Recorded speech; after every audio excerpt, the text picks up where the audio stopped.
Hey, Phil Graham here. Welcome to the Fitness Entrepreneur Show. Today I want to talk about productivity and organization, particularly when it comes to growing your business and knowing what to do and what to focus on.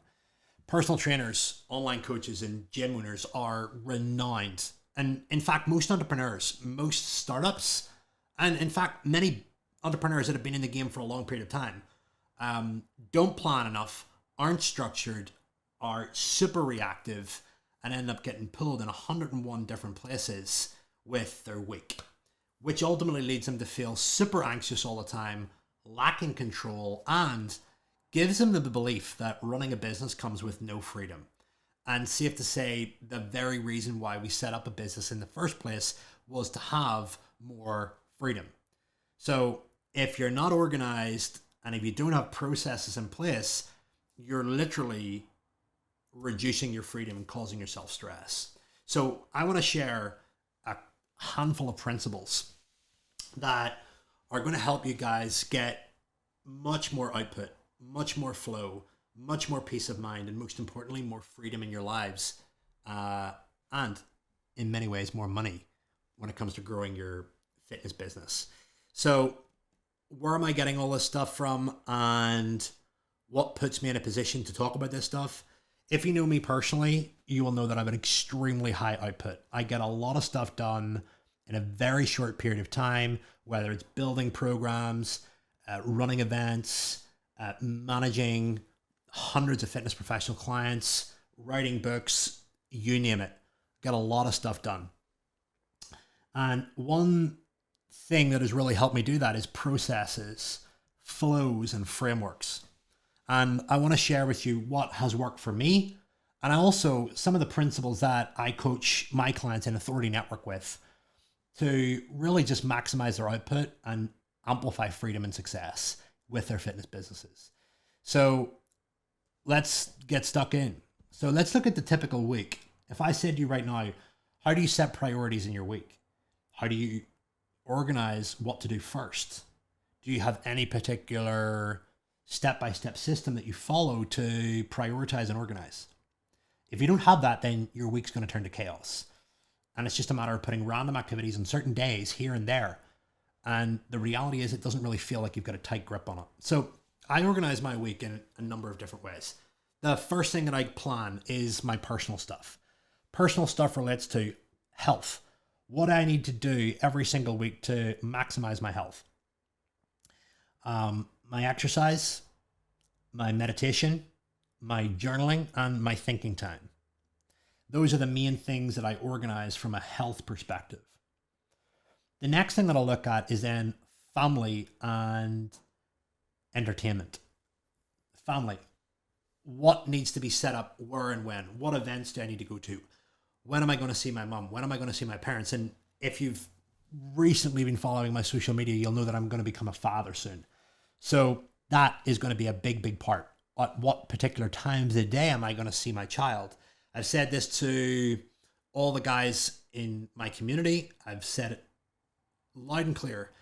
What matters to me most is the quality of time with my kid, not the quantity of time. And that's really important to me. I don't want to be spending time with my child or my family members with ambiguity, knowing that I could be working on my business and being distracted and being on a mobile phone and trying to write posts and trying to do all this kind of crazy stuff all at once. I want to make sure that the time that I have with my family is quality time. And I want that to be a big, big important factor in you organizing your life. On top of that, I'll then look at entertainment. What do I want to do to create excitement in my life? I think that's a really important thing. As entrepreneurs, we can sometimes get quite stale because we don't have the outlets or the activities to inspire us or energize us or keep us happy. And we just get stuck in the rut of just trying to build a business and just work with clients and just look at sales all the time. And it can sometimes get quite stale. And before you know it, Saturday night's over. And then it's Sunday. You've got your anxiety because you get the week coming up and you know it's just going to be a repeat. But when you've got little things in like an evening out, a meal out, or a little trip away, or a holiday planned, it's quite exciting. All right. So it really starts with you first, right? So if you've got your health, if you've got your family, and you've got your excitement pipeline all dialed in, you then go into the sort of business stuff. The first and foremost thing that you need to plan after you've dialed in your personal stuff is fulfillment. Why is that? Well, serving your clients is the highest ROI activity that is in your business. Think about it. If you've got clients that are currently paying you money, looking at how you can wow them and give them a great experience is the best way to sustain that revenue. If you're going to forget those people and just focus on sales, then you're going to find that you're going to churn clients, and the churn clients are going to potentially equal the new clients in, which equals very little growth, if not no growth. So you want to make sure that you're maximizing churn. Churn is one of the best indicators of your success in business with the services that you deliver. If your churn rate's low, it says a lot about the quality of your program. People can't get enough of it. They want to stay. They want to stick around because they rely on it, right? We are very fortunate because I've been working with it over and over and over the years. Our clients stay on average for 2 years. That's a long time for a business coaching program. 2 years. Why? Because they're constantly getting value out of it. There's a need for it. It's solving problems and it's bringing them a strong ROI.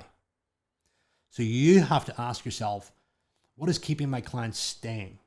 How can I constantly resell them and give them the value that they need to stay there? How do I make it worth their while? It's not about extracting pennies out of people. It's about making it worthwhile. And in turn, there's an exchange that ultimately results in more revenue and clients staying because they're happy.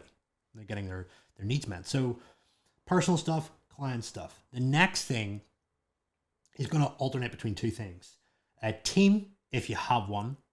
Most people listening to this don't have a team because you're an online coach or you're a personal trainer. Some of the gym owners will, but your team comes third after the delivery piece.